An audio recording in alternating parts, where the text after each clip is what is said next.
Hello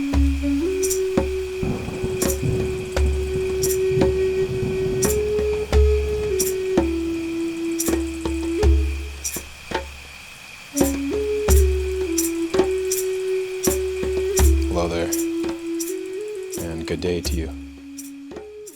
This is Brandon Tilt on healing. Today I'm tuned in from Burke Mountain, pretty close to Bulldozer Junction. So a side trail on the way to Sawblade Falls or Woodland Falls. And I decided to take a seat here as the sun's starting to lower.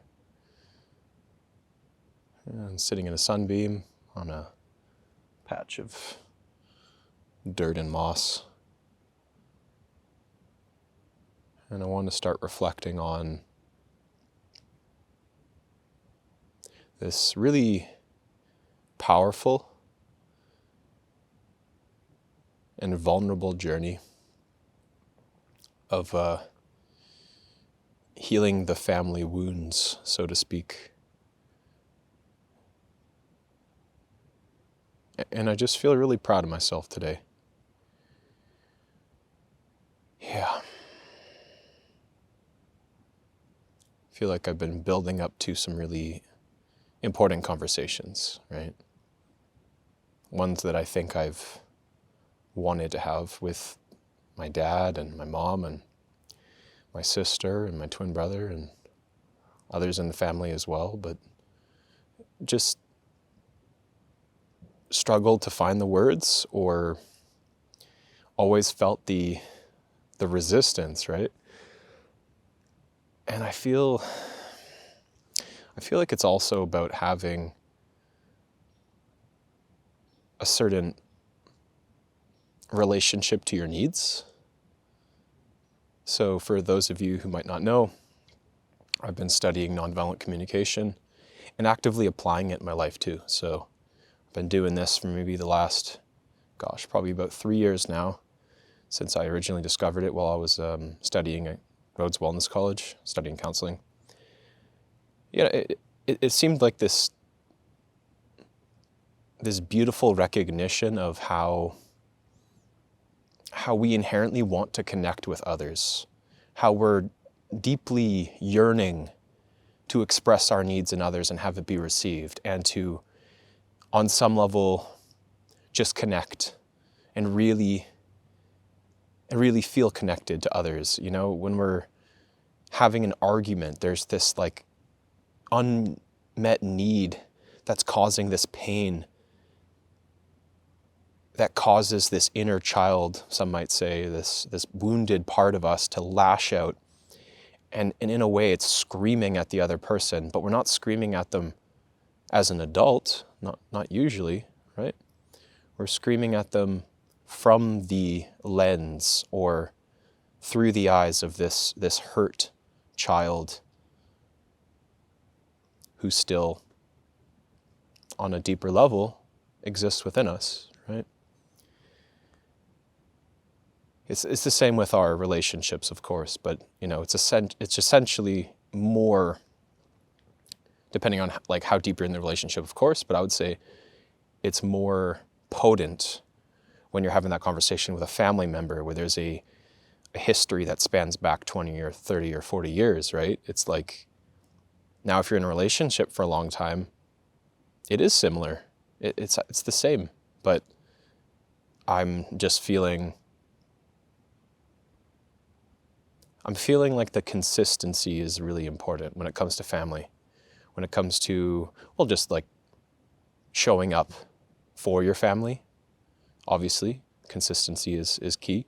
But I think with having these uncomfortable conversations that are in a way opening up all these different wounds and also possibilities, but often wounds. And so when you're going into the family shit, the family trauma, the family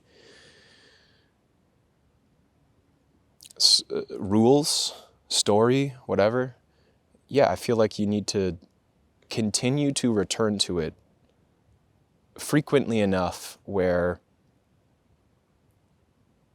you don't just start to form kind of like side narratives about those conversations, about each person involved, about the family as a whole.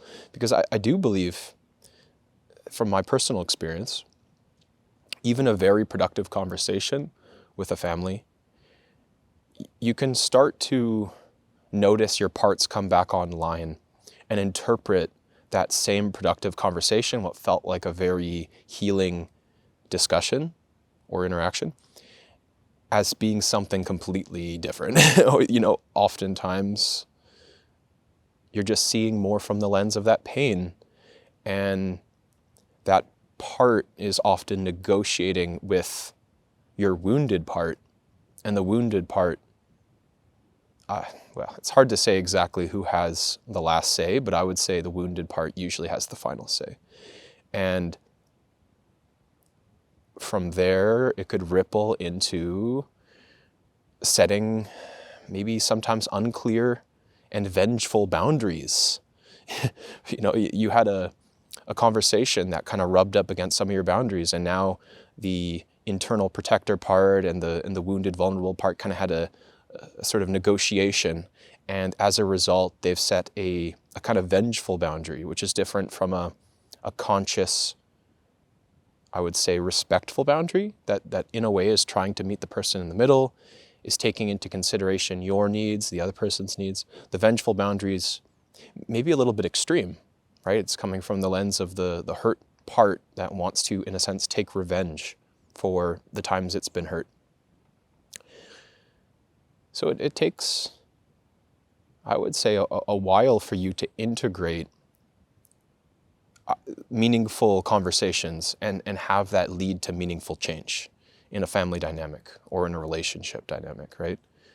And I'm speaking to monogamous relationships, I'm speaking to polyamorous dynamics, which actually play out much more similarly to a family dynamic than you'd think.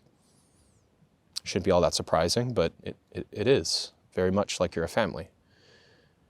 There's hierarchical structures, there's someone in the father role and the mother role, there's often sibling roles and, secondary dynamics that go on. There's lateral violence, right? There's a much more, there's quite clearly more of an opportunity for lateral violence or gossip in a polyamorous dynamic versus an intimate monogamous partnership where there might still be gossip, but hopefully not, but there's less opportunity for that between two people.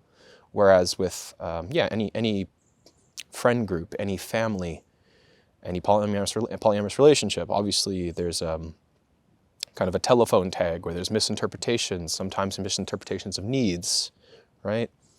And without, I would say, continued collaborative conversations, like I was saying, the consistency there, these parts come back and they hijack what might have been a productive conversation, and they integrate it for their, in a way, selfish agenda, right?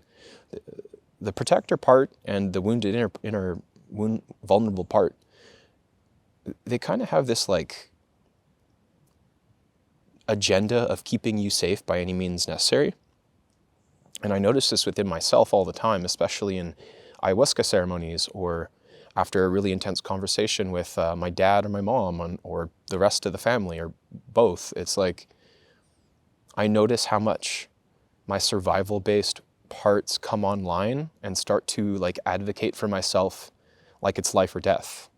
They see, in a way, well, they see what they want to see. It's kind of like, it's the confirmation bias playing out differently. And in this sense, not accurately either, right? Because the confirmation bias is seeing what it wants to see. And in many ways, it's affirming what keeps you safe or what might be a risk, and denying what might, in some cases, it might be overlooking certain other threats, focusing on an individual threat, and then at the same time, maybe dismissing or looking at things that aren't threats as threats. That's what I was trying to say. So it feels to me that hypervigilant part of me is quicker to dismiss certain types of threats that it doesn't see as like pertinent or like relevant in that moment. It's like, I'm hyperfixated on one type of threat, and then at the same time it dismisses the possibility of someone actually not being a threat, and maybe sort of like lumps them into that category. And I think depending on each person's history, that can be related to if the person's a man or a woman, gender presenting, of course. Sexual identity changes that, it complicates that. But I mean, biologically, if they're a male or female, if you want to be polarized, right? That will paint how you see them as a threat, if you see them as a threat, or in what way they're a threat, of course. And then how old they are, which, by the way, not to be ageist, because I don't want to broadly cast people into categories based on age, but how similar they are to our mother or our father or whatever, the type of projection, right?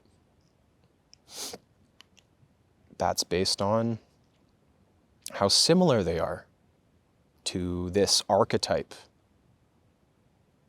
And so I think you all get it. You can't. I don't want anyone to be broadly cast into a category. But when we're thinking about safety, it's clear to me that these parts are biased, and they're looking at things through the lens of familiarity. And if something's familiar, that can be good or bad, right? It can be like, oh, that reminds me of a safe person, or this reminds me of someone who hurt me, and I need to be extra cautious about that. And it's just, you'd think it'd be obvious, right? Like I would think I would understand these things with clarity by now, 3-4 years of doing IFS, lots and lots of inner work, lots and lots of awareness being brought to these issues, to these wounds, to these traumas. Lots of therapy, lots of healing, right? In all the different ways. And yet, when you're in a vulnerable position, so I decided to get up and start walking. It's starting to get kind of dark, and I'm up on the mountain, so it's not a good idea to spend too long up here. Well, it's kind of wet, and I'm a little sweaty, and that's making me even colder. So I was just speaking to how what I see as a basic need for safety, and where we go when our need for safety is compromised, or maybe there's the threat to our personal safety, right? And of course, this includes a threat to our emotional safety too. This isn't just about if somebody's able to physically hurt you, whereas clearly for many people it is. But I would say when we're feeling emotionally threatened, this same fight or flight response comes online, the same dysregulation occurs, and the same protector part decides to come online. And this is where when I'm talking with my family members, I've started to learn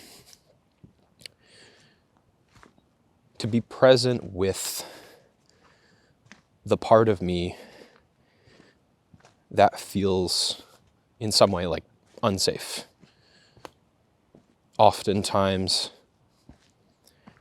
it has an agenda, and that agenda might be, I don't know, to get my way, right? I have needs, and the part is determined that my way means getting those needs met. And anything that deviates from my way in some way compromises my needs, whether it's my need for safety or my need for clear communication and a kind of balanced conversation, or my need for feeling connected or feeling understood by my family members, or maybe being validated in my pain and why I'm expressing what I'm expressing, right? There's a kind of pain there that needs to be validated.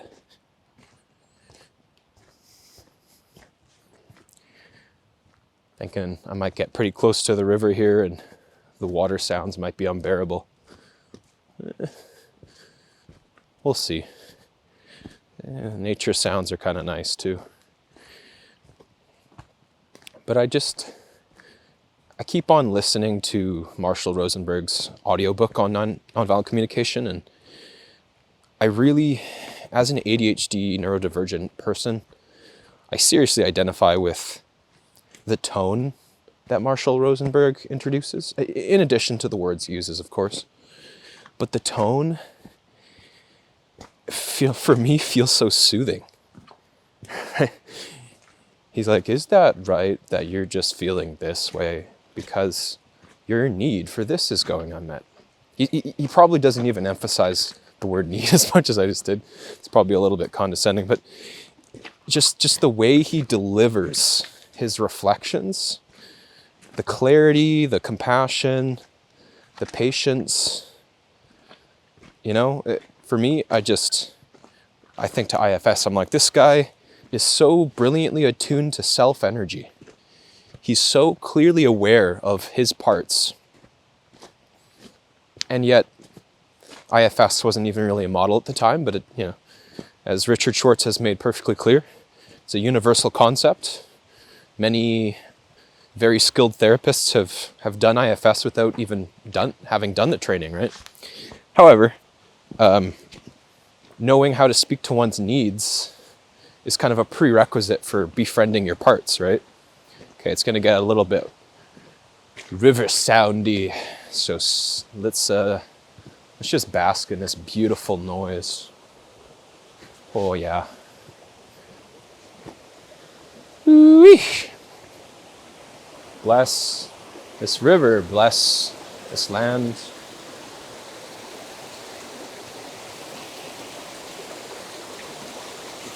We'll bring you a little closer to the falls, a little splashing of water.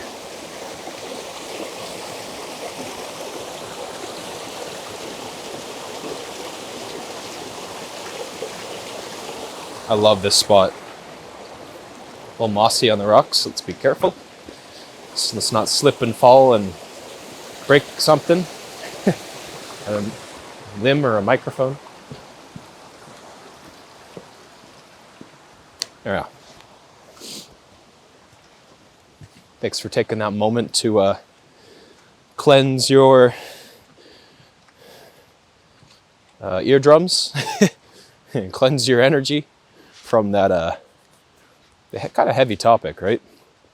Personal safety, talking with family members, feeling triggered, feeling like our emotional safety is being jeopardized just by talking with family members whom maybe it's taken us back to a memory when we were 5 or 10 or even a teenager, right? When we weren't received in that need for safety, when we were probably not met in a need for understanding either, or validation in our pain. And as a result, that part decided, hey, I need to start running the show, and I have my agenda here, and I can only listen to others insofar as they meet my requirements for fulfilling this agenda, right? Everything starts to kind of get funneled through. It's acceptable to be in quote-unquote dialogue or in a conflict with a person as long as they, whatever, as long as they respect my need here, or, oh, more water. Let's drink this in. Drink it in with your eardrums, through the earbuds.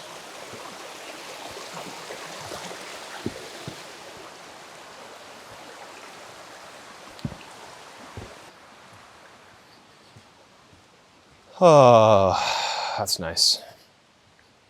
If only we had nature breaks like this when I'm talking with my family. Well, I figure it's like I need to get on like a camping trip with them, you know.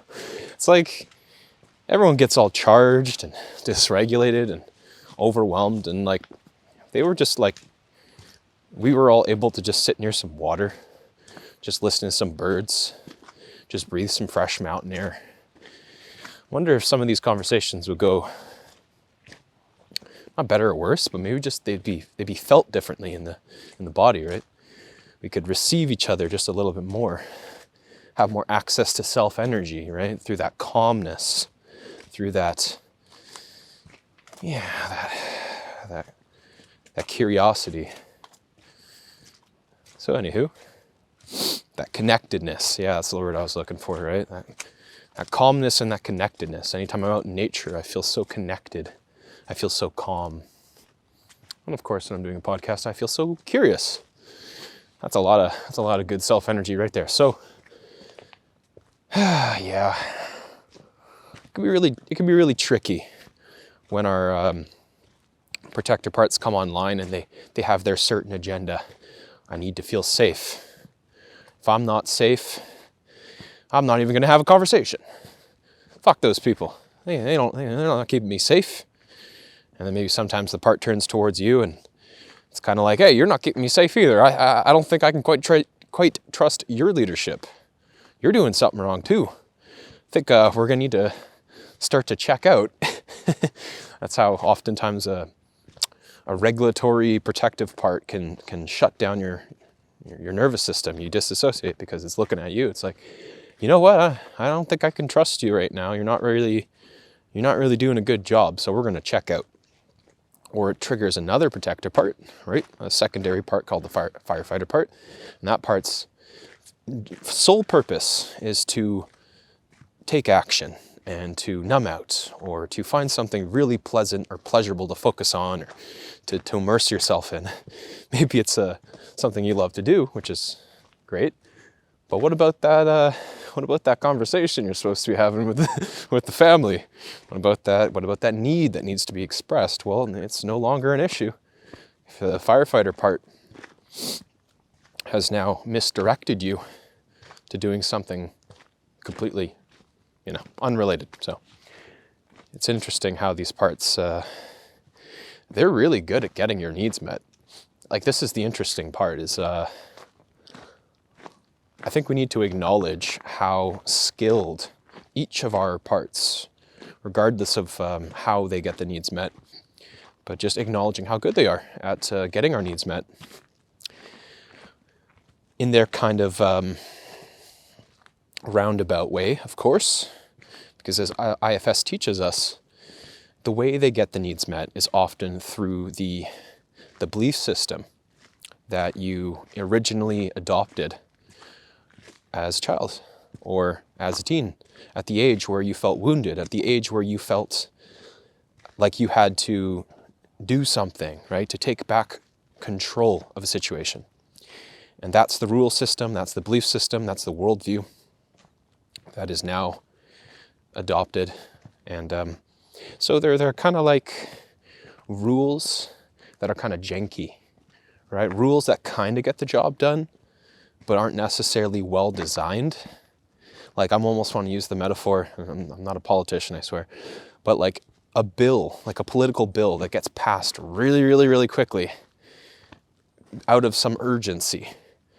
And there was a lack of group consensus on how that bill impacts the rest of the system.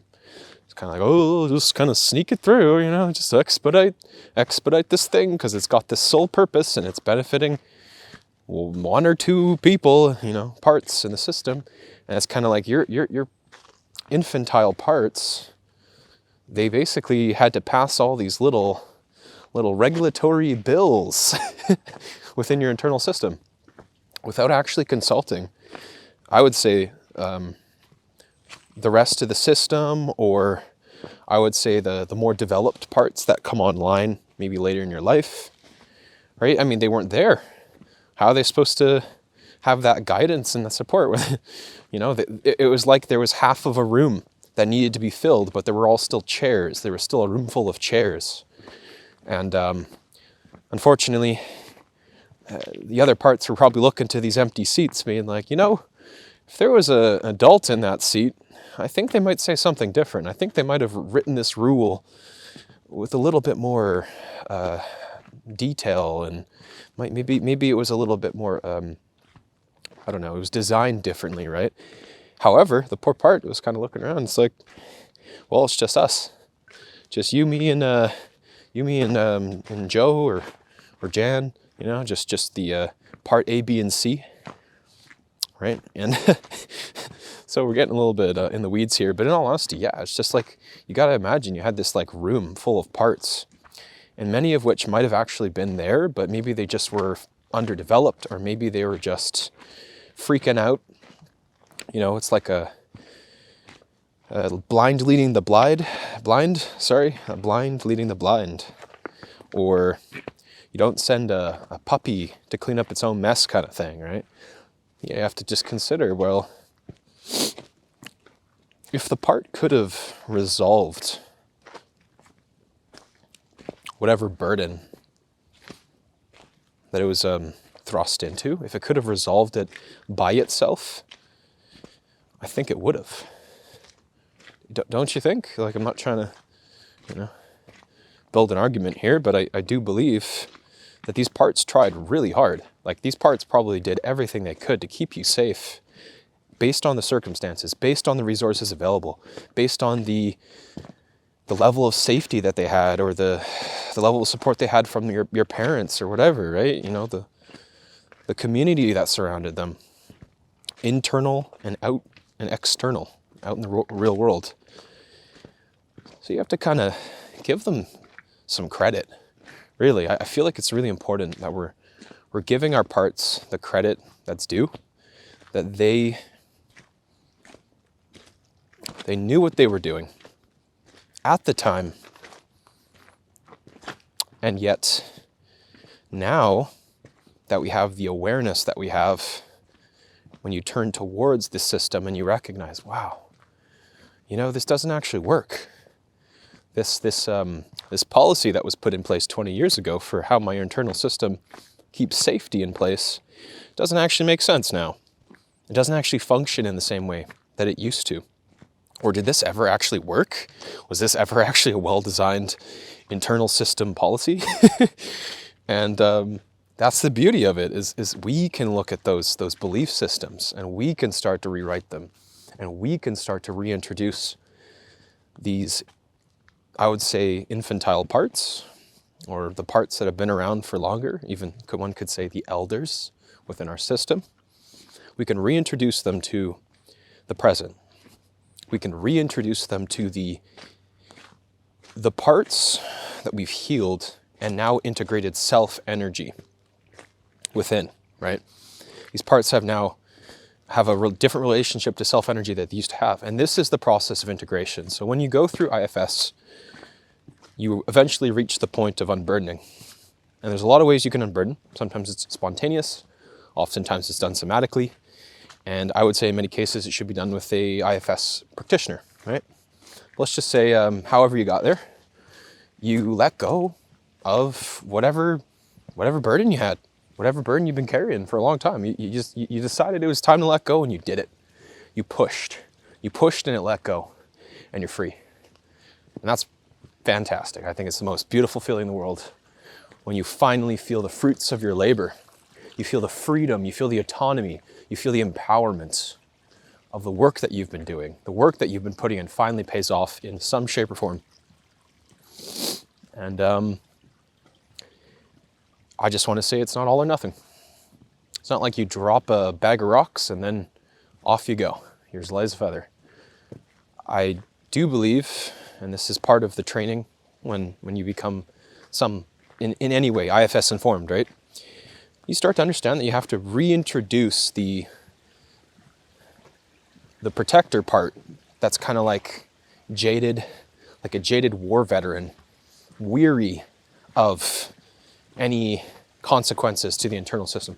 You have to introduce them to the new unburdened version of the part, whatever part it was, whatever part it is, and say, hey, what do you think? How do you feel about this? Can you notice the difference here? Where in the body was this part previously burdened?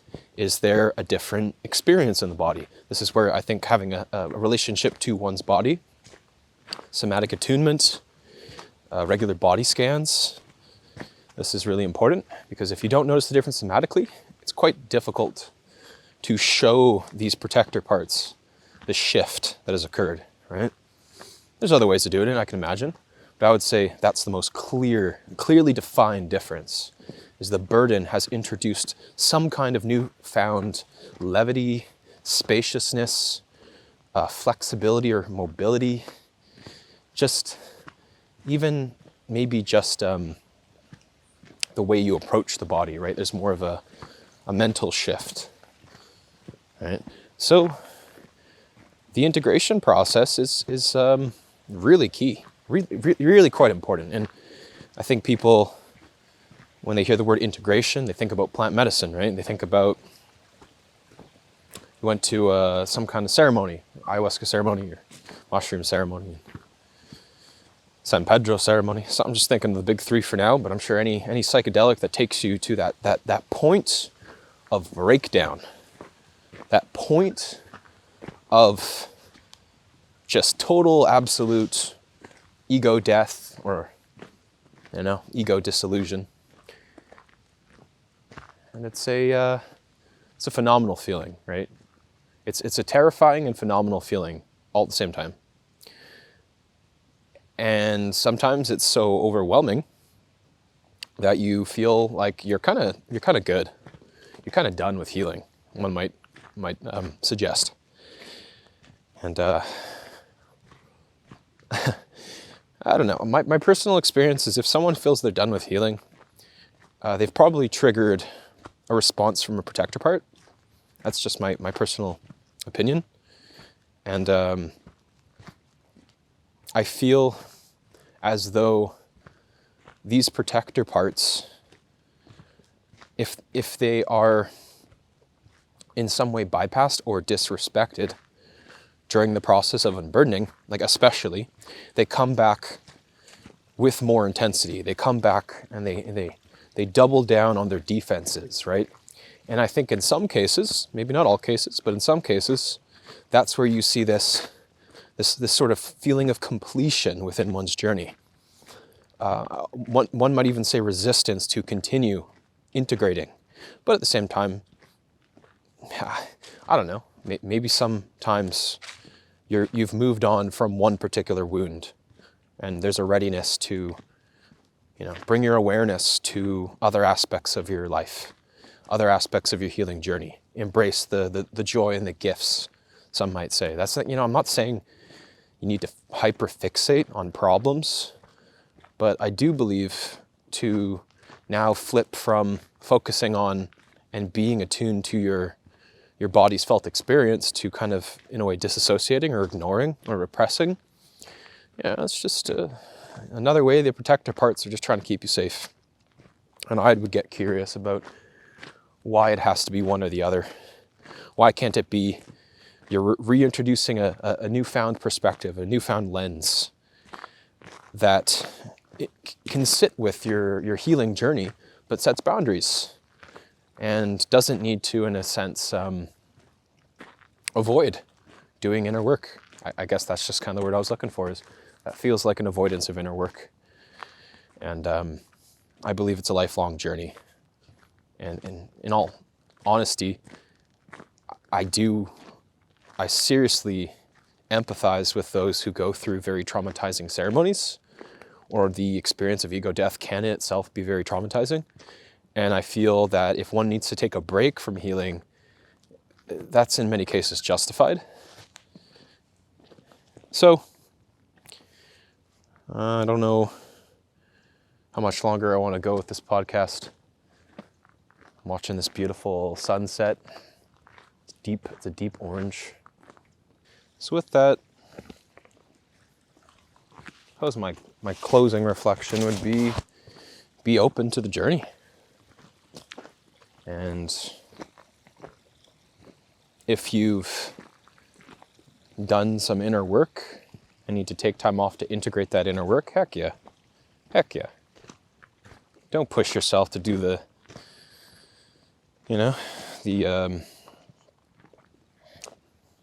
some might call it the grind, the healing grind. Like you're like, all right, I'm going to do this ceremony, then I'm going to do this ceremony. It's time to do ayahuasca once a month. Time to really double down and do the heroic dose. And then after that, I'm going to smoke DMT. And after that, I'm going to go to a 10-week intensive and then a Vipassana. It's like, holy shit, eh? I commend anyone who has the courage to do even one of those things. Seriously, oh man, this photo. I need to take a photo. This is so beautiful. Oh my God. Oh, yeah, I seriously commend the courage it takes to just go to therapy or talk with your family member who's maybe pissed you off and sent you into a dark place, right? It's like even one of these things, it takes tremendous courage. And you know what? If you're feeling kind of complete, who am I to say that it's the right or wrong thing to do? Take some time off and maybe just live a little, right? To indulge a bit. But I will say this, resistance is real. The ways these protector parts come back online, like I said, with a kind of vengeance or an intensity, it's not to be overlooked. And I would say having integrity in one's healing path requires you to have a kind of openness and careful recognition around what your internal system does when you're feeling overwhelmed, when you've pushed past your threshold, and when you're at your lowest, right? What do you do when you're at your lowest? How does your system handle overwhelming pressure, or when you're in a fight or flight situation? And can you integrate that? Can you be a leader in your internal system and find a way to integrate what triggered your parts, what burdens they're still holding on to, what ways your protector parts are becoming further hardened, or maybe creating even more polarized beliefs, because that can happen. You know, healing from healing is a real thing, right? You go to a ceremony expecting to just upheave and heal all your trauma, and the experience itself can trigger a protector part to come online, right? It's happened to me before, many times. Not all, that many times, but it's happened at least a few times. And you have to just take ownership. Recognize that's a new part. Recognize that new belief system has to be, in a sense, worked through. And you can't ignore the reality of your body's experience. And I think that's the beauty of it is, layer by layer, you peel back and you get to learn more about your body's experience and your felt experience, and you just get better, right? You just get better at attuning to your felt experience. You get better at listening to the parts that have been ignored and denied and invalidated. And the better you get at that, the better you get at listening to other people and receiving them and being present with their parts. And that feels healing, and that feels validating, and they are able to receive you differently. And they're able to offer you, maybe they can offer you more support when you need it. And then that also in turn heals your parts better. And then it's like there's this like ripple effect where, the more you heal your internal system, I would say the more you're able to create a support network or a community that's aligned with self-energy, that's just abundant with self-energy. And everyone's got parts, and everyone's got, low days and dark moments and crises. And, having self-energy present doesn't mean you're perfect. In fact, it requires you to be imperfect, requires you to be connected, even if that means connected to the shit. It requires you to be courageous, and even if that means moving into some really messy darkness. And it requires you to be kind of a creative thinker, to work through certain situations. Right? There's a responsibility of having self-energy. You now have a capacity to work with the parts. And being perfect doesn't mean anything. Oftentimes it's a part that has the agenda of keeping you safe through this illusion of perfectionism, the illusion of safety or stability that being perfect is supposed to grant you, but it's not true. Being perfect is not the same as being safe. For anyone who wants to hear it, anyone who needs to hear it, anyone whose parts hold that belief, mine included. Being perfect is not the same as being safe. Whoosh. And that water is beautiful. Hope you can hear me okay. So one more time for anyone whose parts are still not really receiving that. Being perfect is not the same as being safe or stable. It doesn't grant you that. Being perfect is an illusion. It's an idea put forth by parts that have been shamed into believing in this idea of perfectionism. You hear me? You understand? Yeah, it's a defense mechanism. So, for anyone listening, I just want to say I appreciate you following me for this journey. This is episode 70. I'm really grateful to do this podcast. It's been a really incredible experience for me.